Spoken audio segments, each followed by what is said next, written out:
Good morning, everyone. Sorry for the little bit of a delay. We had a little bit of a technical glitch there.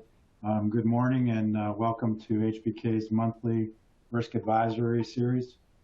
My name is Bill Heaven. I'm a senior director here at HBK within our risk advisory services practice. I'd like to thank everyone for joining us today. We're going to talk about third-party risk, and I'm going to be assisted by Joel Van Horn out of our Columbus office. Here is our agenda for today, and I'd like to go over just a few housekeeping issues. Our presentation is eligible for 1 hour of CPE credit. In order to obtain the CPE credit, you're going to need to stay online for the entire session, and we're going to pop 3 content-sensitive questions during the presentation, which we just need an answer for you. And then you'll get a 4th question, which asks you if you want CPE, yes or no. If you answer yes, we'll just automatically generate you a CPE certificate, assuming you answered the questions that were presented to you. If you do have any problems during the webinar, we are monitoring the chat window, so you can put any questions in there. A lot of times, if you're having some issues, the easiest way to fix it is just to do a refresh on your browser. There is a PDF copy in the Meeting Control Center that you can download, and we will provide links in the next couple of days to the webinar recording in case you want to share it with any colleagues. As I said, my name is Bill Heaven. I have a dual role here at HBK. I do internal IT security for the firm, as well as doing some external client-facing responsibilities. And as I said, I'm joined today by Joel Van Horn. Joel's out of our Columbus office. He's been with HBK for just a little short of 6 years now. And he's a member of our assurance group. He focuses a lot on SOC reporting, financial statement, and employee benefit audits. Joel, anything else that I glossed over too much that you need to add, like, oh, I do this or that, or the other thing? No, I think that covers it in pretty good detail. Nothing to add there. All right. Good. Glad to have Joel with us today. Here's a section that's our learning objectives. This is kind of tied into our CPE, which this is what we are going to cover today, so that this is what your takeaways are going to be from our webinar as far as what you'll pick up by attending today's webinar. I'm not going to go and read those in detail, but I'm just going to move on to our first topic of third-party risk management. So it's a lot of, with costs and everything going on the way they are now, there's a lot of outsourcing or offshoring or whatever the current buzzword is, working with more third parties than we ever have. Now that can be something as simple as outsourcing your payroll or your data center, or possibly even using a cloud application that's a big part of your business. It's really getting to be bigger and bigger, and as you can see on the slide, it looks like my footnote's a little bit off the bottom, but 80%, according to an Opinion Matters study from just about a year and a half ago, 80% of organizations have had a breach that was caused by one of their vendors. So it's more and more important that we not just trust what the salesperson is telling us from our third-party vendor and do a little bit of vetting of our potential business partners before we sign a contract and start working with them. So the question you might have is, so how do we assess these third-party providers? There's a number of ways, and I've listed them on the screen today that we'll start out with. You can have them fill out a questionnaire that you generate, or you can go and actually audit them yourselves. That's a little bit easier said than done. As I said, I do internal IT security here at the firm, and I've tried, excuse me, I've tried the approach of having a vendor fill out a questionnaire, and depending on the size and the stature of the vendor, they may not give you the answer that you're hoping for. So I was working on a vendor risk assessment earlier this year, and I wanted one of our potential new vendors to fill out a questionnaire, very simple questionnaire, about 2 pages, nothing over strenuous for them to complete. And they basically responded when I sent them the questionnaire. They said, we're not going to do this. So that, like I said, that's touch and go to whether they'll actually cooperate with you. And performing an audit of one of your vendors can be pretty time consuming for you, for them, a lot of travel expenses, et cetera. So that's not very easily done either.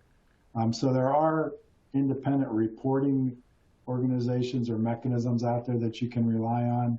An ISO 27001 certification covers IT controls. That's something that you can look into. And then what we're going to focus on during this webinar is SOC reporting.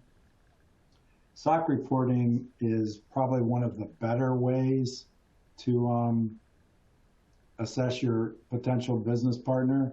You know, it's administered by the AICPA, and there's a lot of very stringent reporting requirements.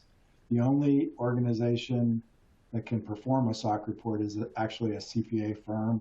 So it's, you know, we're good at doing auditing and providing independent attestation. So it's got a lot of the fundamentals built in, and it's a very detailed report.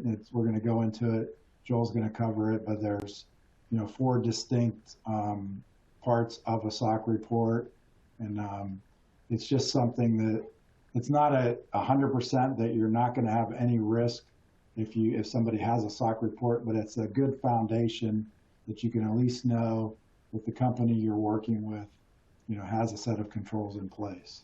So it's definitely, like I said, I'm a little biased because I am a CPA, but SOC reporting is probably, in my opinion, the best of the 3 things on the screen here that you can use to assess a third party.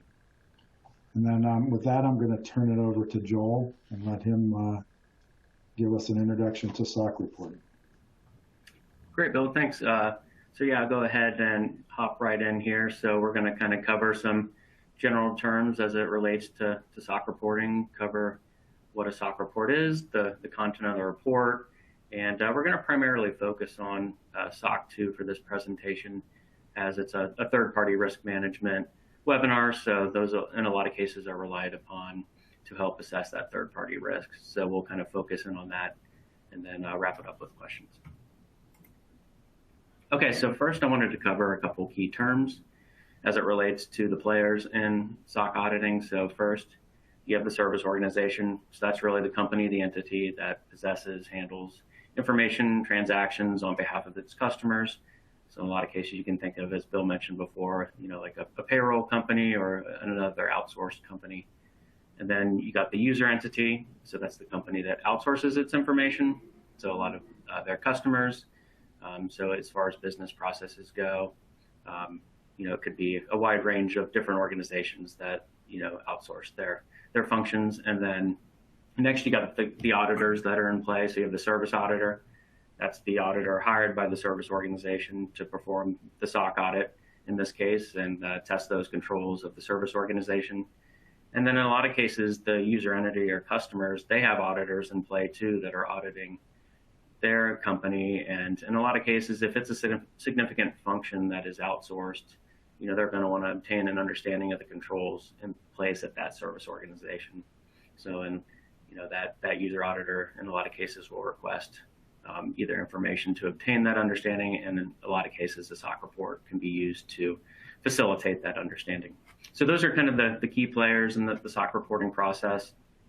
And with that, we'll kind of dive into a little bit more as far as SOC goes. And so it stands for System and Organization Control Reports.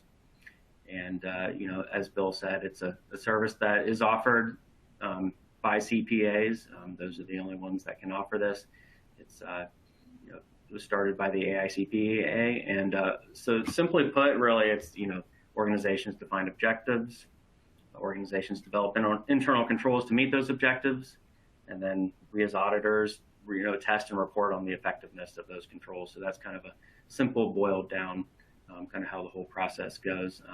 And the objectives can cover a wide range of items, whether financial reporting, security of a particular system, depending on, it can be limited in scope to a particular system, a couple different systems. So it kind of really just depends, on the content of the report and kind of what the service organization is looking for and what their customers or user auditors are really looking for to obtain an understanding of.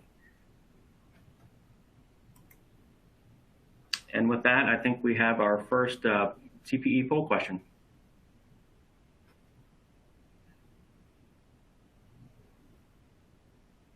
Perfect. So hopefully that'll stay up. I'm going to go ahead and advance the slide since we were a little bit late getting a start here, and keep everything moving. So as mentioned before, kind of why CPAs. A lot of times when people think of CPAs,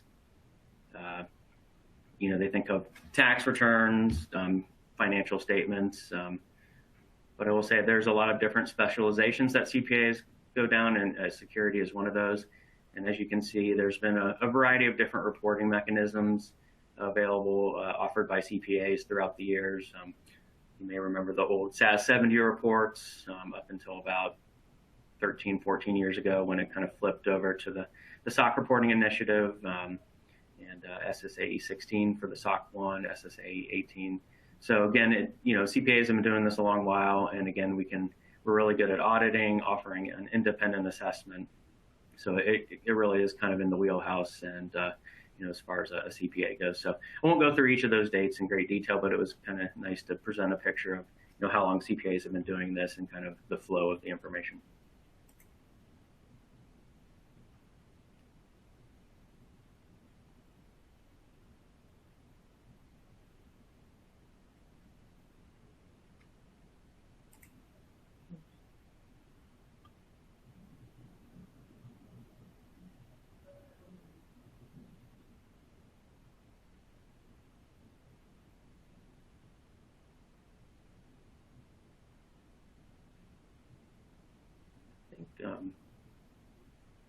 Seems to have frozen a little bit.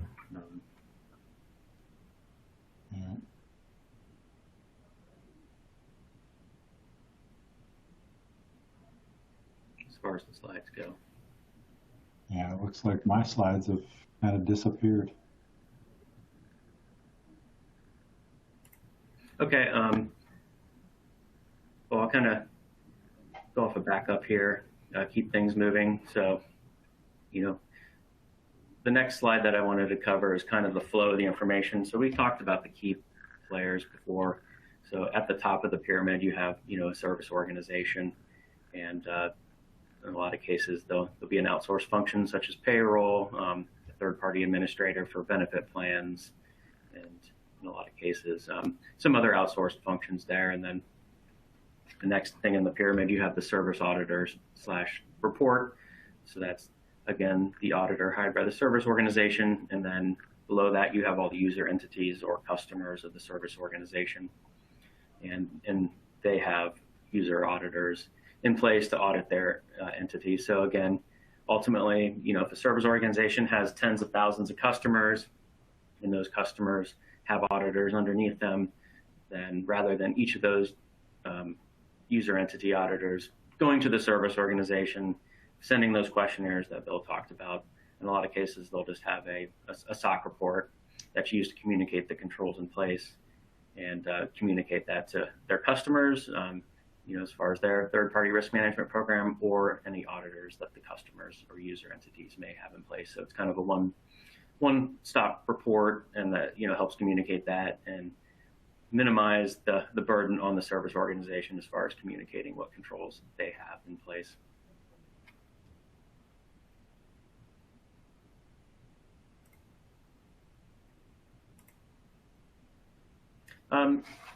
Next I kind of wanted to talk about some of the benefits of undergoing SOC reporting. So we kind of talked at first about, ultimately, it helps reduce some administration burden, but there's also some other benefits too. In a lot of cases, some industries might have contractual requirements in order. We're seeing a lot more in RFPs where potential, as they're screening service organizations, they might require the certain minimums as far as cybersecurity standards go or other security standards. So in a lot of cases, a SOC report could be used to utilize or fulfill those requirements. And next, it really just helps proactively address any risks.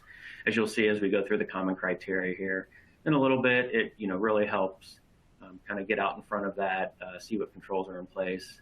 As far as when you're ramping up to undergo that SOC engagement, it really helps paint an entire picture of what's in place, what needs to be put in place, and communicate those controls in place to help satisfy that.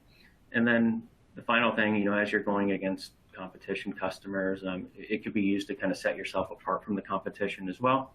A potential customer is looking at 3 or 4 different service organizations and you're the only one that has a SOC report, could kind of help be a differentiator there and kind of show that you take, security seriously and you have a strong, robust security posture.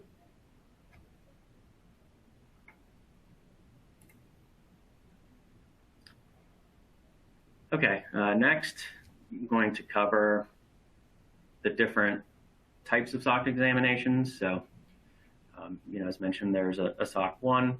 This is really specific to financial statement reporting. So in a lot of cases, your financial statement auditor may request this as part of the financial statement audit, especially if it's a significant function that relates to financial reporting, such as payroll, is one that comes to mind there. The next is SOC 2. So this is based on the trust service criteria established by the AICPA, and this is really more focused on security and other operational aspects outside of just financial statement reporting. So kind of depending on the scope of the system in play, it can be a wide ranging of reports. There are 5 trust service principles, and we'll kind of cover those in a little bit of detail as we dive more in on the SOC 2 reporting. And then SOC 3, so this is a general use report. One thing to note, SOC 1 and 2 are restricted use reports. So, when these audits are getting started, the service organization, service auditor, they'll establish who the intended users of the report are, and the report's really restricted to those intended users. So it's not something that should be just posted to a website for anyone to download. So they kind of saw a need, and so they developed a SOC 3, which is really just like a slimmed down version of the SOC 2 report that's very general. It's available to be posted on a website for general consumption. So, if you see those, you'll kind of see it's pretty general, pretty high level. So it might not fulfill all the understandings that you need if you're a user of that service organization. And then a couple newer offerings were SOC for cybersecurity and SOC for supply chain. Probably won't run into these as much as a SOC 1 or SOC 2, but they are available for specific cases as far as assessing cybersecurity risks, or as far as if you have manufacturers producing manufacturing or distribution. So those are a couple different offerings that the AICPA has come out with. But again, today we're going to really focus on the SOC 2 as far as the third-party risk management program.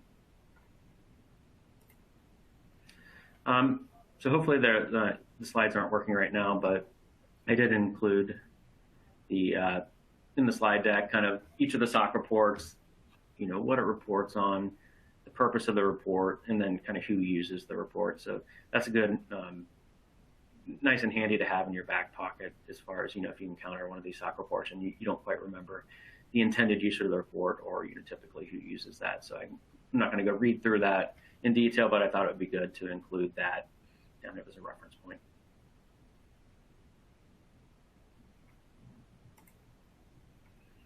Okay. Next, I wanted to talk about, so within the SOC 1, 2 reports, there's also 2 types of reports. So you have a type 1 and a type 2. And so a type 1 is a point in time report, and this only covers the design and implementation of the controls. So in a lot of cases, you'll just see this at an organization that's recently gone down the path to undergo a SOC audit. A lot of cases, they'll have performed a readiness assessment. They'll look at what is in place, and they'll implement controls that are designed to address service commitments, but those controls haven't been operating long enough to audit. So they'll issue a point-in-time report that, and the auditor comes in and looks that those controls are implemented and designed appropriately. Now, once those controls have been in place for a period of time, they'll upgrade or switch over to what's a Type 2 report. And again, this covers the design, implementation, and then also the operating effectiveness too of those controls. So over a period of time, typically you see a minimum of 3 months, but in more cases it's either 9 or 12 months or the typical period, as far as what's covered under those two types of reports. So keep that in mind if you're looking at a potential customer vendor. If they only have a Type 1, there really isn't any testing of those controls in place. It's really just what are the controls designed and are they implemented. So in most cases, if you see a SOC 1 report for multiple years, I would definitely question that, why they haven't gone to a Type 2 report. And the other thing too, Type 2 report, as far as the period covered, you want to make sure it's a fresh report, recent in the last couple of years, preferably the last year. And if they don't have a recent report, I would definitely ask why they haven't undergone a SOC audit for a recent reporting period.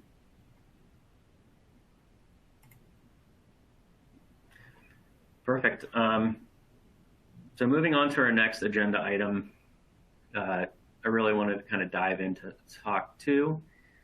Again, with it being a third-party risk management program, in a lot of cases, SOC 2 is used to help assist in that program. And as you'll see in the common criteria, it's a requirement there in the SOC 2 report that a vendor risk management program be in place. So it really kind of helps communicate that to users and kind of really point that point home. With that, I'm going to flip over to the next slide and talk about the trust service criteria. So here, there's 5, and they're not all required. So the first one, security, that is required to be included, and that's going to be what's called the common criteria. So really, this kind of drives home the point that the system's protected against unauthorized access, and that could be both logical, physical. The next is availability. So in a lot of cases, you'll see this in the case of maybe like a data center or co-location center where, the system uptime is important to customers. They might have service commitments that they've guaranteed those systems be up for a while, or, a certain percentage of the time that they're up. So that's kind of important to include. Processing integrity, again, this is really what the system is processing is complete, accurate, timely, authorized. So kind of depending on the records that are processed in the system, that might be a good one to include. Confidentiality, kind of what data is stored in the system. If it's very sensitive data, again, that might be a good criteria to kind of see what's in place and, really add to the report. And then the other one is privacy, and that's really making sure personal information is collected, used, retained in accordance with any privacy notice and policies. And so again, the first one, security, is required, but the other 4 can kind of be added as needed. And I'll say one thing, as you're going through the SOC 2 process, definitely have discussions with the service auditor at the beginning of the process to kind of, help guide management, as far as which criteria should be included and excluded in the report and kind of what will really be useful for your customers.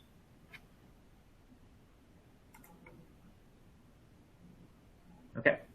And with that, I think we have CPE question number 2.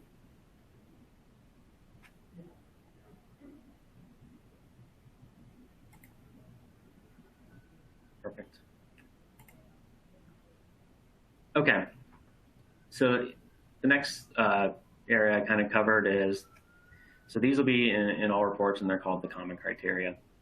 And we'll kind of go through these in detail, so I won't read each of these here on this slide, so we'll cover them in separate detail. But ultimately, at the high level, these help organizations establish a program to manage their risks to their business and objectives and service commitments. So ultimately, even if your service organization doesn't have a use for SOC report, these criteria can really help strengthen your overall security posture. So they're really good best practices to have in place and kind of look at and really assess what controls and your organization has in place. And if you have gaps in certain areas, it's a good idea to kind of see what you can do to remediate those gaps. So, with that, we'll go ahead and kind of dive in, to each of the common criteria. One thing to note, so each of these common criteria then have additional sub-criteria, and those sub-criteria then have points of focus. And, really what those points of focus are meant to do is kind of really offer suggestions on, what areas can be used to satisfy those sub-criteria. So again, the AICPA publishes a spreadsheet. I believe it's available for public consumption that kind of lists all the trust service criteria and then sub-criteria and then the points of focus. So that's a really good starting reference point if you're undergoing or thinking about doing a SOC 2 engagement, really kind of looking at those, diving into those. But really, the first criteria here we're going to talk about is common criteria 1. And, ultimately, this is really focused on tone at the top, guidelines for employees, and then, do they have procedures in place to ensure competent employees are hired, and then those employees have an opportunity to grow. So really, it kind of drives home that tone at the top in overall operations at an organization. So a lot of times you'll see like an organizational chart control in there or a board of directors function that really has that high level of oversight at the organization. Next, we'll flip over to common criteria 2. And, this is really communication and information. And, here we just want to make sure relevant information is being obtained by the system to make decisions. And then we want to make sure that that relevant information then is communicated to both internal and external personnel accordingly. So really, here it's making sure that that information, obtained to make those decisions is really relevant. So you have here the couple different sub-criteria here that kind of elaborate on that in a little more detail and kind of drive home the controls in place for that. And the really important thing to note is it's both internal and external parties. Okay, moving on to common criteria 3. So this is an important one. So your risk assessment process. So ultimately our organization's identifying risks and having a formal program in place to identify risks, assessing those risks, and then ultimately when they assess those risks, mitigating those risks and making sure, any of those changes that are implemented to kind of see how that impacts the system of internal control. So, these can be internal, external risks, such as, loss of a key partner, changes in laws and regulations. So there's a wide range of risks that can be, impactful to an organization. Cybersecurity incidents are another example of risks. So really making sure that they have that formal risk assessment policy in place. They're conducting it on a periodic basis, and then any risks identified, they're mitigating those down to a reasonable level is really important. And this is, as we're doing readiness assessments, sometimes this is one where we kind of identify some gaps. And, as far as especially newer organizations where they do assess risk, but they don't have like a formal policy in place to really document that. And, as far as a periodic assessment of risk. The next is, monitoring. And really here, what we're looking for is that has management implemented mechanisms to monitor the controls that are in place to make sure they're operating, collecting the appropriate data. So, these can be internal audits, external audits, and really, ultimately making sure that these are getting reported to appropriate individuals, which is whether management, the board of directors, and then, once those reports are obtained, are corrective actions being made. So again, really just kind of monitoring the control environment that has been put in place at the organization and making sure the appropriate individuals are getting those set reports. The next, so we kind of talked about common criteria 3, the risk assessment process. So ultimately, in 5 here, you'll want to see the organization select and develop the controls to mitigate those risks that they identified in the risk assessment process. This could be like general IT controls, a wide range of controls, kind of really just dependent on the risks that were identified in the assessment process. Those will be captured here in common criteria 5.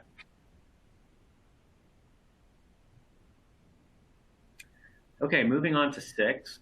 So here we have, logical and physical access. So this is a pretty wide-ranging control. So kind of depending on, the report, you'll want to definitely pay attention to the scoping of the report, kind of what's included in the report.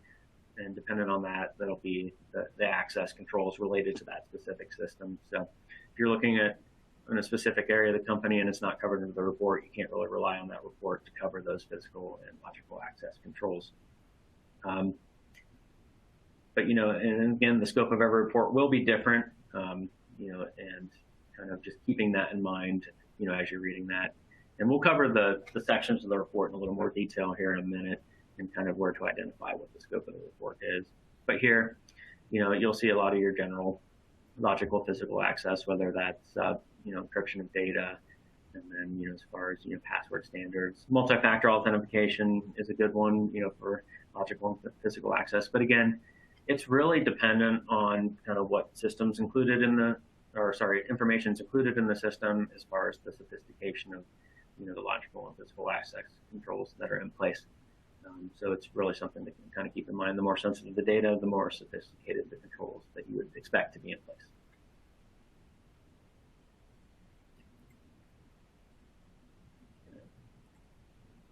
Moving on to the next slide here. So again, as you can see, Common Criteria 6 is really comprehensive. A lot of sub-criteria here to address. And again, kind of covered some of the common controls that would be in place here. And again, there really isn't a baseline. It's kind of really dependent on system to system. So it'll look pretty different for each organization that is in place.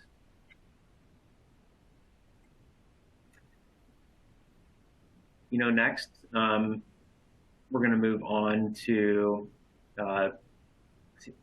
Common Criteria 7, which is system monitoring. So CC4, we talked about monitoring. So it's a little different. This is really like focused on monitoring the system for vulnerabilities and security events. So making sure they have those in place, to identify any potential events, external threats.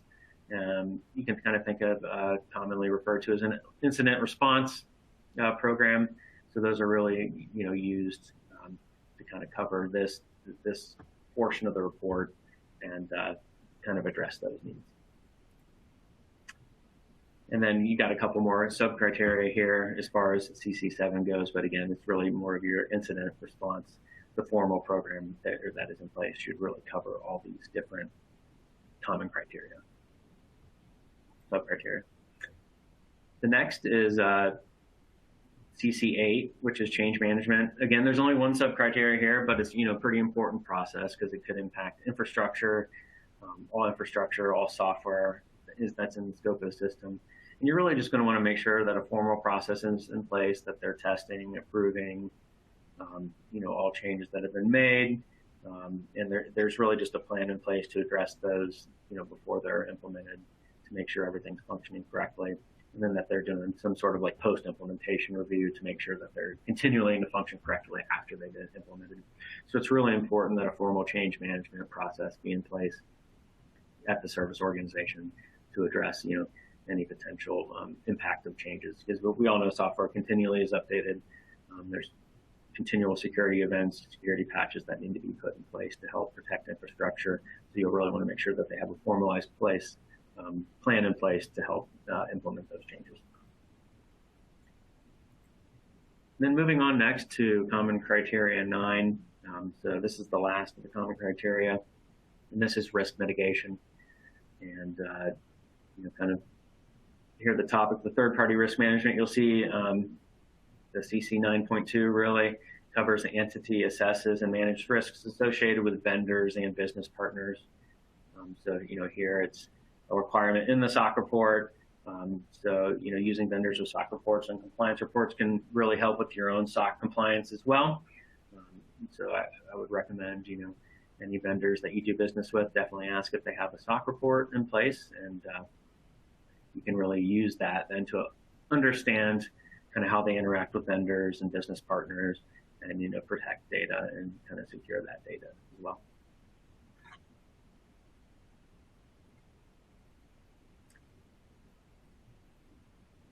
Okay, next we're going to cover some of the components of a SOC report.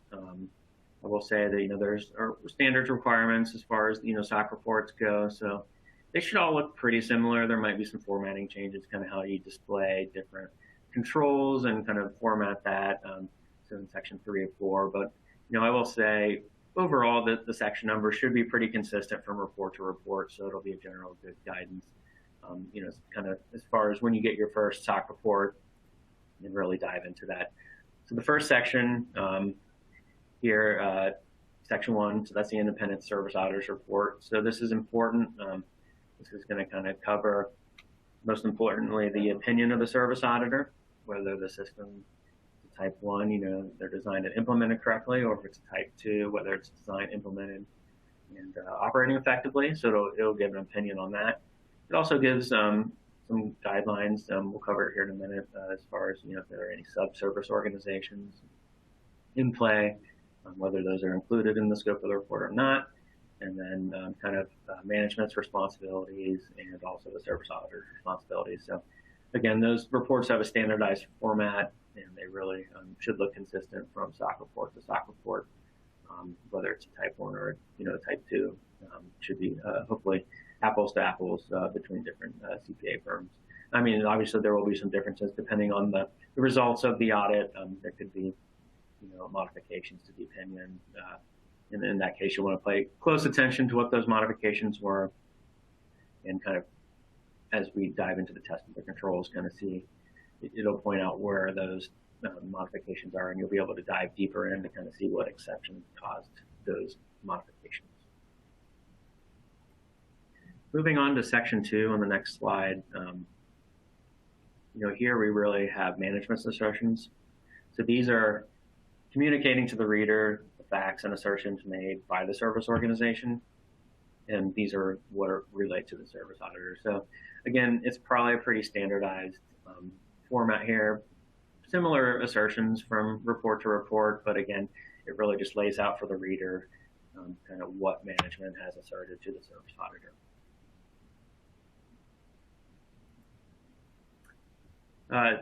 And then section 3, so this is management's description of the system.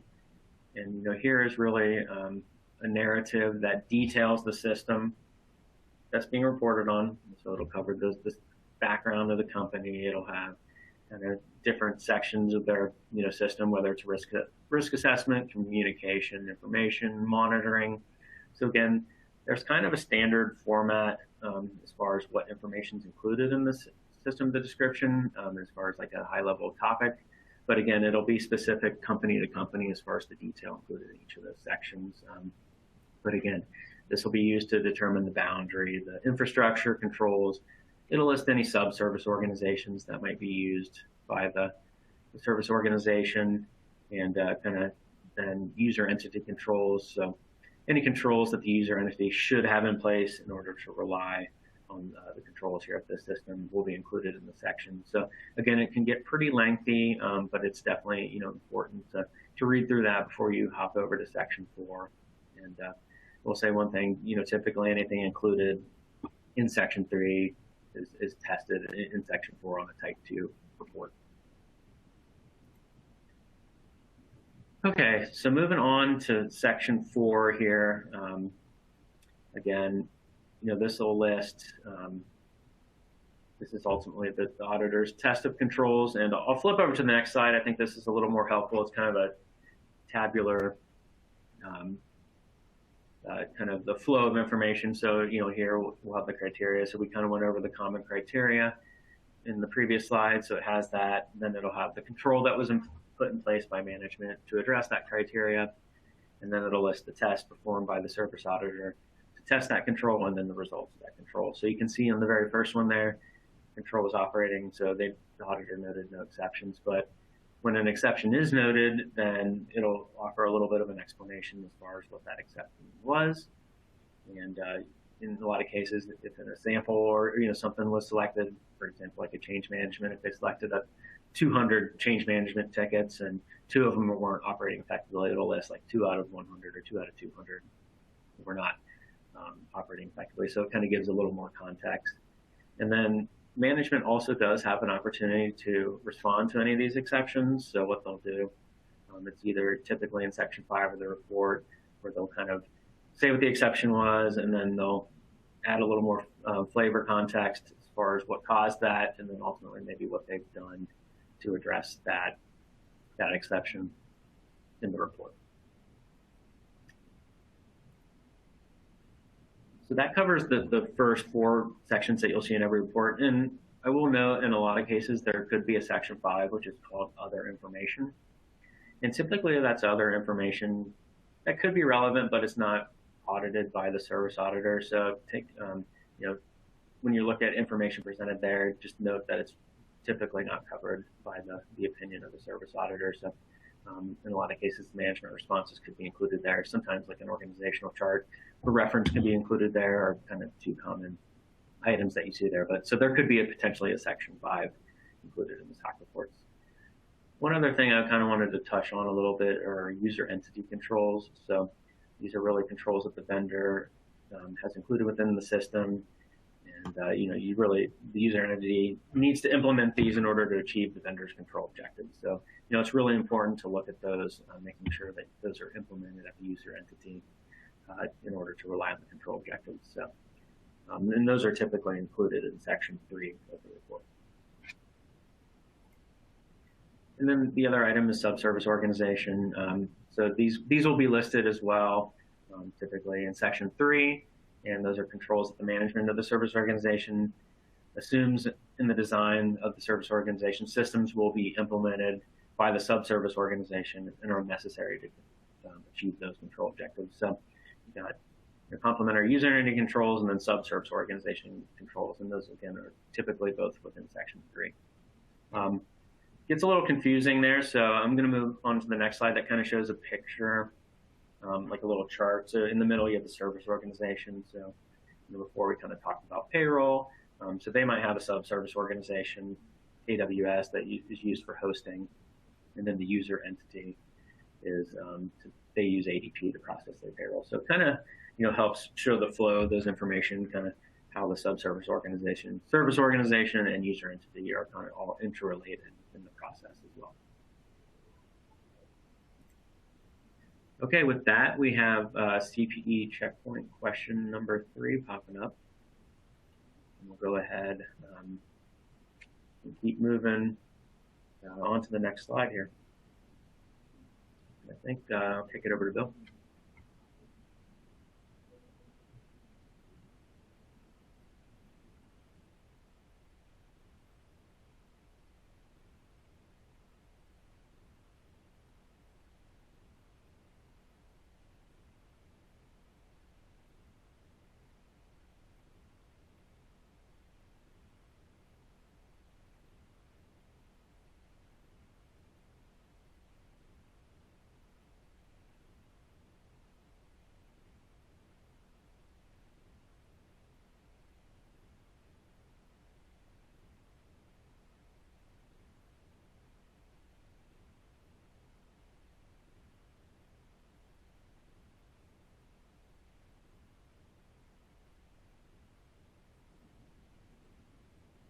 I think Bill might be having some, technical difficulties on his end. So I guess I'll go ahead and jump in and try to cover this section of the report. So ultimately, there's 3 steps as far as third-party risk management program. So number 1, you got to identify your third-party service provider. So create that inventory of lists, and then the next is obtain a SOC report from them if possible. So request that SOC report, see if they use that, review those reports in conjunction with the process to kind of see how they handle their security practices. If there are any exceptions or gaps in those reports, following back up if the management response included in the report isn't enough to satisfy your knowledge for that, you can follow back up with them on that and kind of see what was implemented. And a couple key things to keep in mind with that report. What's the scope, the time period, was it a type 1 or type 2, and then what's the auditor's opinion. So all items to keep in mind, and we kind of covered previously in the SOC 2 report kind of where those items are covered. I will say as far as the time period goes, that's typically right on the front of the report, so it's pretty easy to obtain that. And then, as we said, the service opinion is there in section 1, and it will note if it's a type 1 or type 2 report, typically right on the front of the report as well. Go ahead and move on to step 4 and 5 here. Pardon me? Are you able to hear me now, Joel? Yeah. Okay. Okay, good. Sorry about that. Yeah, I was stuck on mute, so I apologize for that. But as Joel was saying, yeah, you really have to, as he outlined, you look through for the time period, the different types of reporting and type 1, type 2, the opinion, and that actually does, like I said, I run into that quite a bit. This slide here is talking about the the test of controls, what the auditor actually does, user entity controls. And I'm going to move on for in time, but I have run into this personally when I'm doing reading SOC reports and looking at vendors. They think that I've had one SOC report done and that's all I need to have done. And these are really designed to stay current. So if somebody tries to give you the excuse that I had one a couple of years ago and nothing's changed, they're just really trying to abuse the system, and you really should press them on that and find out what's going on, because there's probably a reason why they're not having their SOC report updated. So that is, like I said, you run into that not every day, but it does happen. So it's something to definitely address. If you do, something's not right, like the old smell test. If it doesn't pass muster, then dig a little bit, because there's probably something going on there. And then so that moving on, we're just gonna I'll flip it back over to Joel, but just one of the things we do at HBK is we help people. Not only do we perform SOC reporting, but we help them get ready to have a SOC report performed. So it's more of like a readiness assessment. And I'm just going to say right now, before I turn it back over to Joel full time, is we're running into our question and answer period. So if you do have questions, we're going to have a slide coming up here with our email addresses. And if you get a copy of the presentation, please feel free to email Joel or myself directly with any questions that you have, and we'll get them addressed for you. And then Joel, I'll flip it to you for that last section of the SOC readiness, or achieving a SOC 2 status. Perfect. Thanks, Bill. So yeah, it's kind of one of those things that, as you're looking around and you decide, okay, I want to undergo the SOC process, kind of where do you start? And, typically kind of where we start in the process is what's called a readiness assessment. It's a consulting engagement. And, during this assessment, we'll identify service commitments, system requirements, system boundaries. And then we'll kind of go through, as I mentioned, there's 5 different trust service criteria. So the security one is required. And then we'll kind of go through the other 4 to see which ones make the most sense for your organization. The next step will be then to kind of conduct interviews, perform walkthroughs, review policies, and help identify those controls in place. I will say a lot of times organizations do have controls in place that they kind of don't realize until we kind of get in there and dig through the walkthroughs and identify specific controls. And then we'll take those controls that we identified and then map those to the trust service criteria.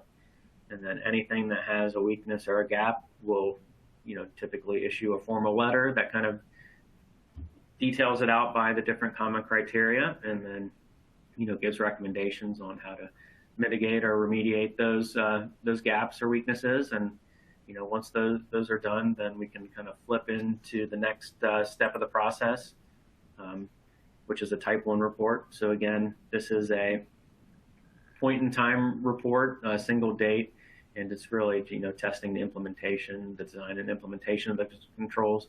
It hasn't quite got to the operating effectiveness, because in a lot of cases, if you've just implemented a control, obviously it's not been operating for a long period of time, so we couldn't audit that for a sufficient period, whether that be 3, 6, 9, 12 months.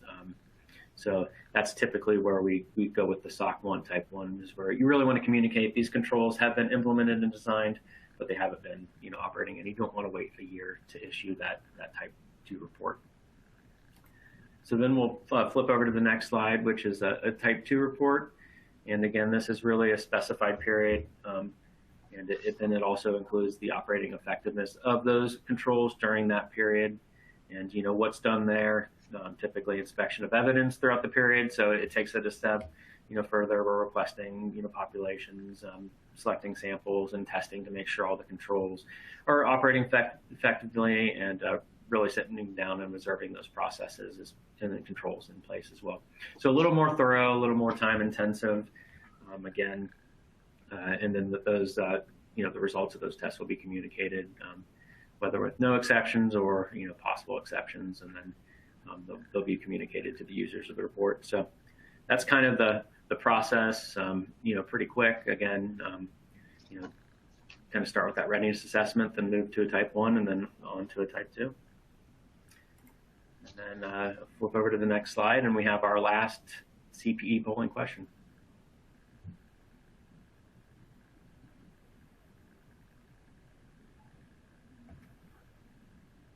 Perfect. And I think with that, then we're in the Q&A portion of the presentation. Yeah, so I think we have just a few minutes left. Again, like I said, with with some of our technical issues here, we're not going to have as much time to answer questions as we would have liked. But again, those are current phone numbers and email addresses for both Joel and myself. So if you have any questions, that we will try to answer a couple here. But if there's something that you don't get to, just reach out to us and we'll be happy to help you. And Scott, I'm not sure if my answers when you were putting questions into the QA, saying about the difficulties with the answering the polling questions, I did receive those questions, and we'll get you taken care of there in case my replies didn't go to you. But Michelle, we got like a minute or two left. Do we have any questions out there? Yes, the question that just was submitted was, what is the difference between a vendor and a subservice organization? Yeah. You want to take that one, Joel? Sure. So, ultimately, in a lot of cases, you'll see the subservice organization in the reports. So all subservice organizations are vendors, but kind of depending on what that vendor does for the organization and whether it's required to meet the service commitments of the organization. If it is required to meet those service commitments, then it'll be kind of reclassified to what's called a subservice organization. So it's a little more, important to the process. So, those vendors' controls, or in combination with your organization's controls, are necessary to achieve your commitments and system requirements.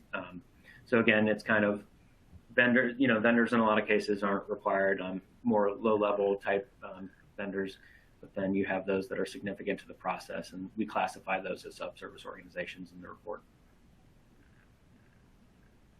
All right, great. Any other questions, Michelle? Before you tell me that, I'm just going to say I've just put out there for a hold the date or reserve the date. Our last webinar of the year is going to be on Wednesday, October 26th. We're going to be covering cyber insurance, and we've got a guest speaker, Joel Brunsman, who specializes in cyber insurance, so that one should be a good one. But got a couple of seconds left here, Michelle. Any other questions? Not at this time. Okay. All right, again, thank you for joining us today, and I hope you found this valuable. I'd really like to thank Joel. He did a lot of the heavy lifting on this one and covered a lot of details about SOC reporting, and I think it clears it up a lot for the users of SOC reports out there. So thanks to Joel, and thank you all for attending, and have a great rest of your day, everyone.